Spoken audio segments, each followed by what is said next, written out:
I want to talk to you a little bit about just what's been going on, because it's been a bit of a battle this week.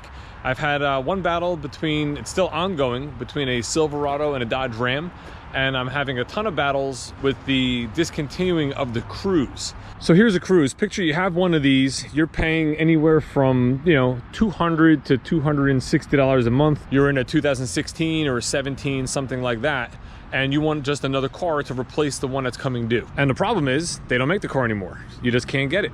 So the next logical step would be to go to a Malibu. However, Malibu also is going to be more expensive than what you were paying for on your Cruze. The only really way to keep the same payment you were in is to go to a Chevy Trax, which is this here, more of an SUV styled vehicle. Now it's on the Cruze platform, so it's a smaller compact SUV. But this week alone, I've had 4 customers that don't want to go into a Trax. They want a sedan. So I lost one gentleman to a Honda Civic, and I have a woman that does not want to go into a SUV or crossover as well.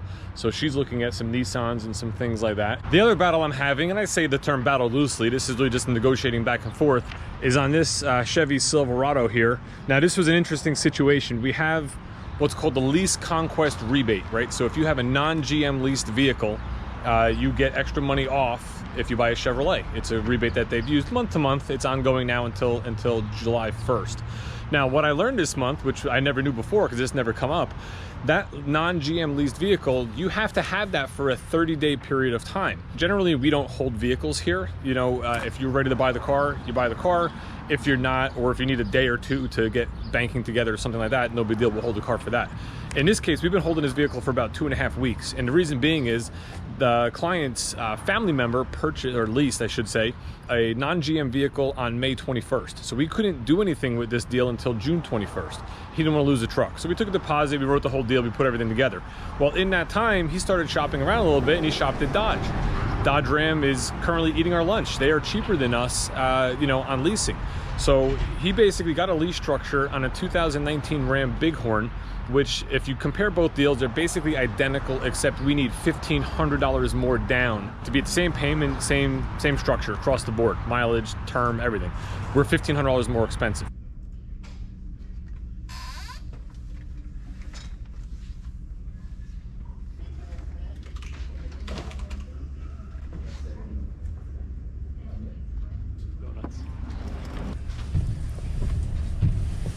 It's getting pretty bad. Oh yeah. I mean, the snow's almost up to the top of his window. I find it funny that people come in to buy cars on days like this, though, don't you? Well, I mean, how do you test drive, and why would you risk buying a brand new car and taking it on a day like today? Someone might be buying it just because of its all-wheel drive capability. That's true. They're buying it for their all-wheel drive capability. I want to sell it, don't get me wrong, and we're going to. They're on their way. Which, someone who's coming in the snow generally is in need of a vehicle. Right. Being today is our last day of the month reporting-wise, it's a great opportunity for a customer to come on in. All right, this is an Equinox. Is it lighting up?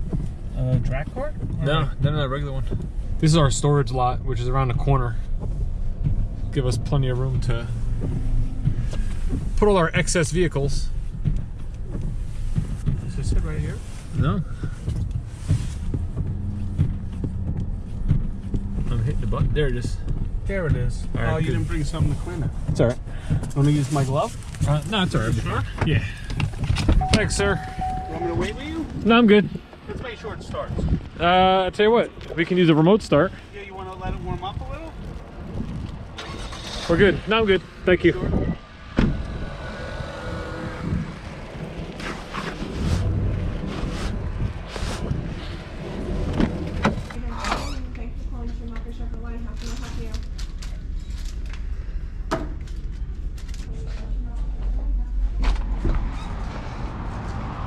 I think I need a little fresh air to get out of the showroom and get out of the boredom of the day. Auto sales this day and age, with the lack of inventory, on the doorstep of a recession, people holding back and not, spending as much money. Even if they want to spend the money, we don't have the cars to sell. So it is just a very trying time, and it's a different kind of business these days. You're doing a lot less on the lot in front of people, a lot more with phone calls and emails and things like that. Just trying to lock in, future business, you know, maybe inbound units and factory orders and things like that. Again, offering up the handful of cars that we have here as well. But yeah, business has just been, you know, it's been slow. It's, you know, I don't know how else to explain it. That being said, I do have right now 11 sold for the month. I did have 3 other deals sold that I lost, that were canceled for various reasons.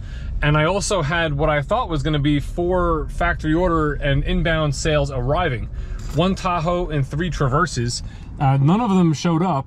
They all have VIN numbers now. A couple of them are on MP status, which means microprocessor. So I'm assuming they're having the same problems with chips yet again that they've been having, you know, on and off for the last year. And the other ones are just delayed. So I'm not exactly sure when they'll show up. Hopefully they show up in July. That'll be good. And, you know, we can get the month off to an early start. I want to take you down to our lower lot real quick. Down here is where we used to park all our extra vehicles. And I don't know why it's been on my mind, you know, just thinking about in the past, or maybe I was dreaming or something, about, you know, what it's been like when we used to have that lot full of vehicles, and we would actually take customers down here. We would drive them, or they would test drive the vehicle down this road. We would be in the back seat or wherever, you know, going with them, and we would pull into this lot and we would go over all the different models we had, all the trims, the colors. You got to see everything. It's sort of like a really big outdoor showroom. Now, it made it a trying time in the winter with bad weather and snow when you had to clean all the cars off and plow and all that sort of stuff. These days, it's just a parking lot full of weeds, completely overgrown and empty. The only vehicles down here are some wholesale units. So we have a Cadillac here, a Volkswagen, and a couple of Equinoxes. These are probably heading over to the auction or something like that. But otherwise, this lot is just, you know, it's like it's been for the last year. It's just completely empty. It's getting overgrown with weeds. And it's just, you know, it's not used. It's not needed. And, you know, quite frankly, I wonder, will it ever be needed again? Back up top at the main parking lot here, I'm just gonna roll by the used cars just so you can see what we have to offer. Right now we have a whopping, what do we have? We have 2, 4, 6, 8 vehicles. We have a Trax. We have 3 LT Equinox all-wheel drive models. We have a Dodge Durango RT with the Hemi, a High Country Traverse, another Equinox, that's an LS and front-wheel drive, and we have a black Chevy Blazer RS, which is definitely the most popular trim and color combination of the RS and of the Blazer. Everyone loves that black one with all the blacked out wheels and badges and emblems and all that sort of stuff. But that's basically all we have on the used car lot. The new car lot we kind of went over in the last one of the last videos, and that is pretty much, well, it's less than where it was back then. Right now we're down to 1 Trailblazer, 1 Colorado, I think 6 Silverados. That's it. Now, of those 6 Silverados, we did get 2 HD 2500 customs in. Those are going to sell fast. We haven't had a 2500 here in quite some time. You know, there's always businesses looking for that sort of stuff. So I'm going to make some sort of a Facebook video, I think, and try to get some information on those out to the public. And for now, I might just take a seat here and keep an eye on the lot and see if we have any customers that kind of roll in, you know, in the next couple minutes.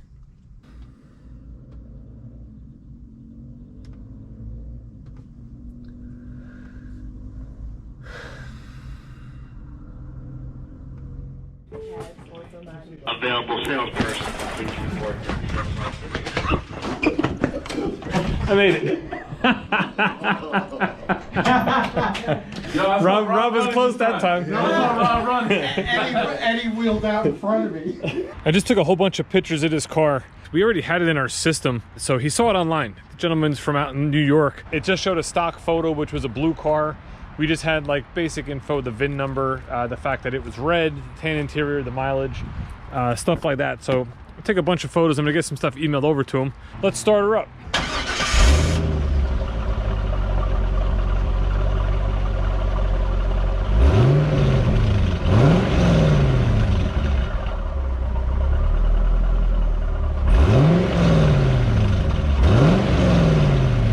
Camaro 2017 brand new convertible. Now there's some information on this vehicle that we're going to disclose. It was damaged. It was actually that pole that did it. Salesman actually scraped the pole as he was pulling his car out at one point. At our dealership, we disclose all that. So we sent him some photos of the damage. It's already been fixed, but this way he knows you know, what had happened to it. He did make us an offer, and it's just going to be a question for the owner whether they want to take the deal or not. It's a question of, is it worth losing as much as you're losing to sell this car?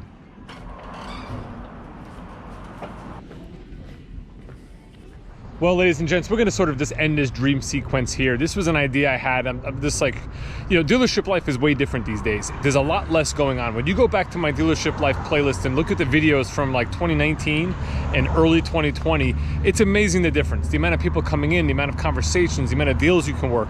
All that stuff was being done live, face-to-face with customers. Now, because you don't have vehicles and you're talking about stuff that's inbound or factory orders, a lot of it is being done through phone and email. So it just makes it a lot harder to make dealership lifestyle content.